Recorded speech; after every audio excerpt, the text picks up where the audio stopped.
The long-term major concern regarding AI is artificial general intelligence, AGI. The fact is that AI will become more aware and more intelligent than humans given enough time. The short-term issue, however, is just as concerning to me. Even now, narrow AI, which we're all using, can level up even the least technical bad guys. And given the number of up-and-coming major elections, there's a huge risk of AI-generated disinformation. The concern that the majority of the internet of the future could be fake content from AIs is looking more likely every day, purely based on the technology we have. Many believe AI should be regulated, but there are two sides to that story. There are those that believe AI should be heavily regulated to prevent the misuse of AI tech, and this is due to the potential for it to be used for harmful purposes such as social manipulation, mass surveillance, and discrimination. And then there are those that believe that AI should be regulated more lightly to avoid stifling innovation, arguing that AI is a powerful tool and that regulation should not be restrictive. This viewpoint suggests that the best way to ensure AI is used responsibly is to educate people about the risks of AI and encourage the development of ethical AI standards. All this is leading to a growing consensus that some form of AI regulation is necessary. The debate is likely to continue for some time as AI technology continues to develop and become more widespread.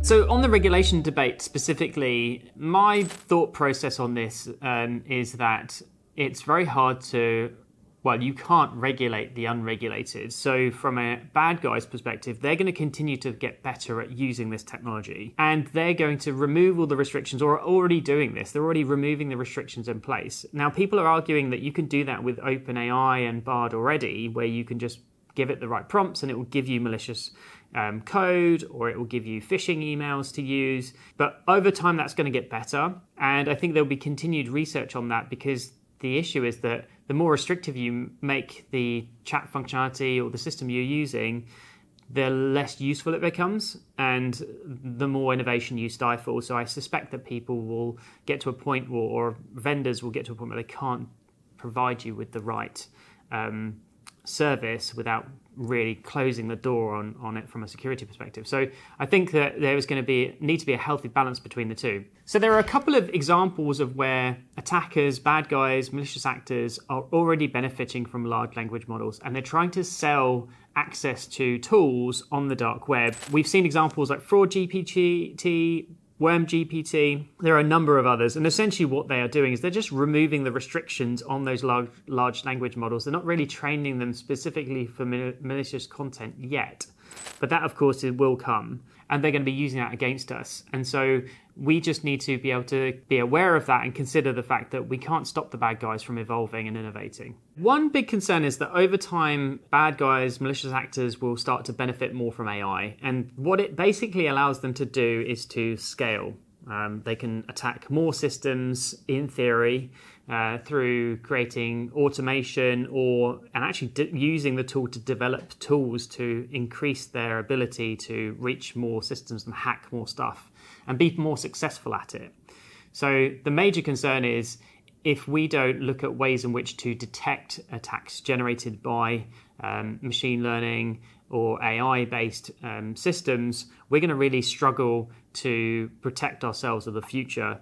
So it is a bit of an arms race. It's developing technologies that can fight fire with fire, essentially. As I mentioned in the opening of this video, we talked about the short-term issue. So the short-term issue is that there's tons of disinformation and also using generative AI to create phishing emails and all that sort of stuff to put it into a context that's much more realistic and somebody would believe.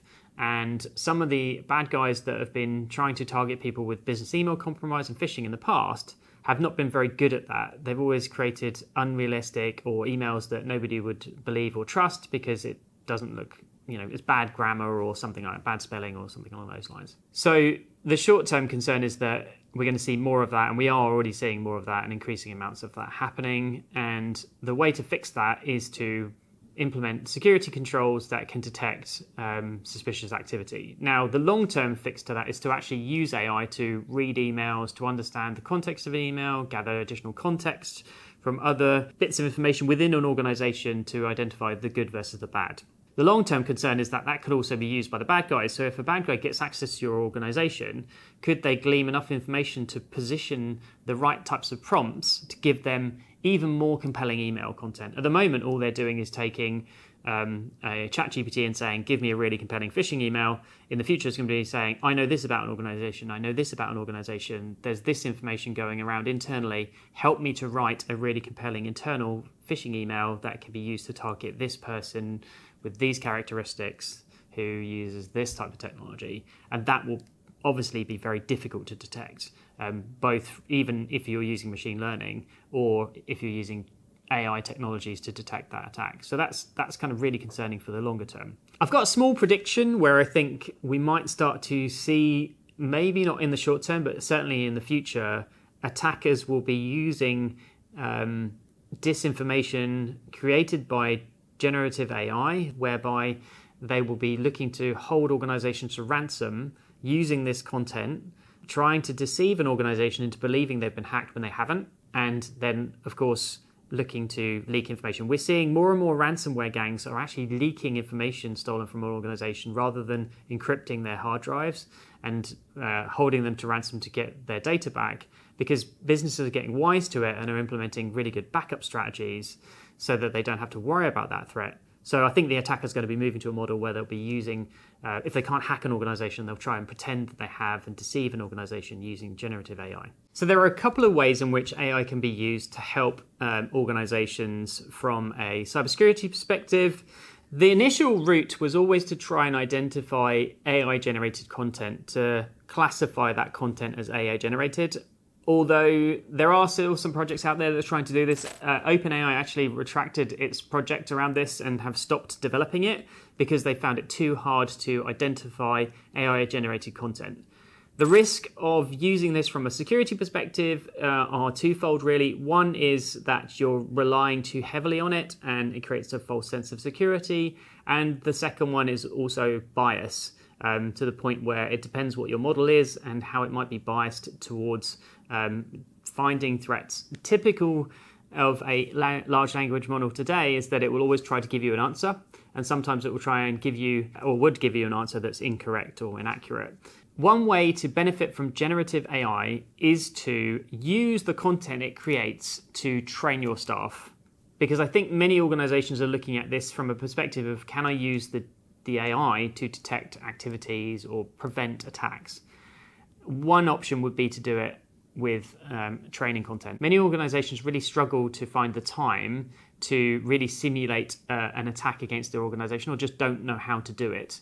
And so one way in which you could benefit is to train people using this sort of concept. So ask the AI to create you a realistic scenario whereby you then test your staff and you attempt to use it as a way to educate them further about how they can improve the security of your organization. One thing that I'm seeing a lot more now, even myself from using it, is the trough of disillusionment. And basically what this means is that everyone thinks at the very beginning the technology is great, it's kind of overhyped to a degree, and you start to think, oh, this thing can do everything and anything. The more you use it every day, you realize either it's getting worse or you're just realizing how the technology can't actually do all these amazing things that it says it can do. That's not to say that I'm not scared of the future of it, because of course we're very much at the early stages of the development of this technology. It's going to get better, and the evolution is really, really quick at the moment. Innovation is just happening every day. New technologies, new services, new organizations coming to market, new usage of the solutions, and more businesses are using it. So there is a certain degree of, can this, at this current point in time, really protect businesses from a cybersecurity perspective? And right now, it's just not there, in my opinion. There needs to be more research done, more innovation in the space, specifically to help to protect against malicious use of technologies like this and help to detect attacks using this technology. So to conclude it all, I think it's important to get the right balance between the potential benefits and risks of AI in cybersecurity. We need to ensure that AI is used for good and not for harm, and we need to develop regulations that help to mitigate risks associated with AI. If you want to get involved in the debate, share some of your thoughts in the comments below. We'd love to hear from you if you've got anything to say about generative AI or just AI in general and how it might impact people from a security perspective.